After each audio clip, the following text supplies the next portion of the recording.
बहुत समय पहले पहाड़ों और नदियों से घिरे एक समृद्ध राज्य का नाम था आनंदगढ़। उस राज्य के राजा थे राजा आदित्यवीर। वे पराक्रमी होने के साथ साथ अत्यंत दयालु और न्यायप्रिय भी थे। उनकी सबसे बड़ी पहचान यह थी कि वे अपनी प्रजा को परिवार मानते थे, लोगों की समस्याएं सुनते और तुरंत समाधान करने का प्रयास करते। राज्य में खुशहाली थी, खेतों में लहराती फसलें, बाजारों में चहल पहल और घर में संतोष था।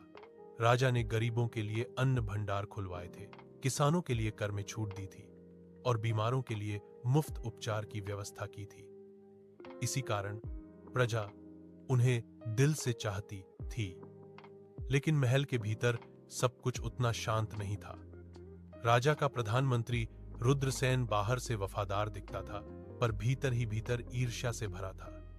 उसे लगता था कि सारा सम्मान राजा को मिलता है और उसकी योग्यता को कोई नहीं पहचानता। धीरे धीरे उसकी ईर्ष्या लालच में बदल गई। एक रात उसने कुछ विश्वास पात्र सैनिकों को बुलाया और कहा, यदि राजा हट जाए तो राजगद्दी मेरे हाथ में आ सकती है।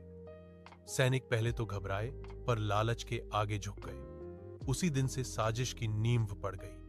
कुछ ही समय बाद राज्य में अचानक महामारी फैल गई। लोग बुखार और कमजोरी से गिरने लगे। वैद्य इलाज कर रहे थे, पर बीमारी कम नहीं हो रही थी। चारों ओर भय का माहौल बन गया। राजा आदित्य ने तुरंत खजाने खोलने का आदेश दिया। उन्होंने कहा, जब तक एक भी नागरिक भूखा या बीमार है, तब तक यह खजाना हमारे किसी काम का नहीं।